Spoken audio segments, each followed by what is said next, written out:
How researchers are trying to save the Great Barrier Reef key points located in waters off the coast of Queensland, Australia. The Great Barrier Reef boasts a wide variety of life. All is not well, however, with the reef facing a number of challenges. A kaleidoscope of color, the Great Barrier Reef is a natural wonder. Located in waters off the coast of Queensland, Australia, it boasts a wide variety of life, from soft and hard coral to fish, mollusks, plankton, whales and dolphins.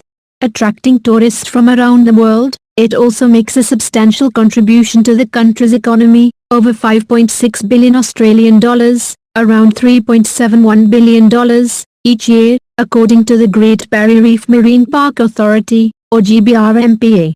While they may be beautiful to look at, coral reefs act as crucial tools in protecting the environment. As the U.S. National Oceanic and Atmospheric Administration has noted, the coral reef structure buffers shorelines against waves, storms, and floods, which in turn helps to prevent loss of life, property damage, and erosion. Challenging times. All is not well, however, with the GBRMPA describing climate change as the greatest threat to the Great Barrier Reef and coral reefs worldwide. The past few years have seen a number of challenging developments that highlight the fragility of the reef.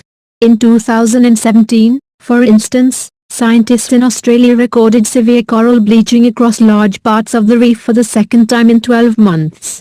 At the time, James Cook University, JCU, in Australia said that aerial surveys had shown that the middle third of the reef had seen the most intense bleaching, while in 2016 bleaching had hit the northern third the hardest.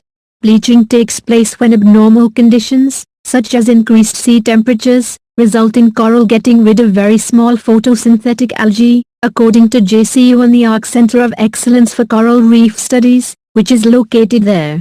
When this happens, the corals bleach, turning white. While they can recover if the sea temperature falls again, they can die if it doesn't. The impact of the above was still being felt years later. In April 2019, research published in the journal Nature painted a stark picture. Dead corals don't make babies, Terry Hughes, lead author of the paper and director of the Arc Centre of Excellence for Coral Reef Studies, said in a statement. The number of new corals settling on the Great Barrier Reef declined by 89% following the unprecedented loss of adult corals from global warming in 2016 and 2017, he added. Getting clues from Nature. Peter Mumby is chief scientist at the Great Barrier Reef Foundation, a charity whose aim is to protect the reef.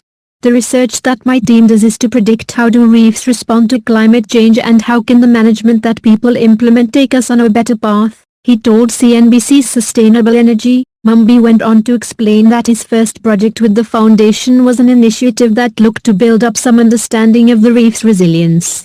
One of the things I was quite proud of that the project achieved was to understand how connected the Great Barrier Reef is, he said. We found that if you can act to protect a relatively small and manageable number of reefs, the ability for that benefit to then translate to affect half of the Great Barrier Reef is considerable, he added. Eco-friendly business. As already noted, the Great Barrier Reef is a magnet for tourists. Lady Elliot Island, at the reef's southern edge, is home to an eco-resort where the implementation of nature-based solutions have had a significant impact. Due to mining for guano, excrement from animals like birds, which can be used as a fertilizer, the landscape of the island had been devastated, losing both vegetation and topsoil. A lot of work has been undertaken to remedy this, with some interesting results. So one of the things that's happening at Lady Elliot is a really bold restoration of the forest and the vegetation on the island, Mumby said. And of course that will then help attract and retain some of the natural birds and other animals that use that island, he added. And we're only just beginning to understand the links between having a healthy vegetation on an island and how that benefits the fish and other things offshore. Peter Gash is managing director of the Lady Elliot Island Eco Resort. When we came here, we saw two separate ecosystems, the marine ecosystem and, what we call the terrestrial ecosystem or the island, the dry land, he told CNBC. But as we recovered this, we discovered the marine ecosystem was getting better, he added. So we asked why is it getting better? Gash said that the island now had a circular ecosystem. The birds go out there, they fish, they come back here, they live, they poop, they they rot. They cycle back out there and then they recreate in that ecosystem, so that's our closed loop. Please save the trees and nature, Please subscribe my channel. Thank you.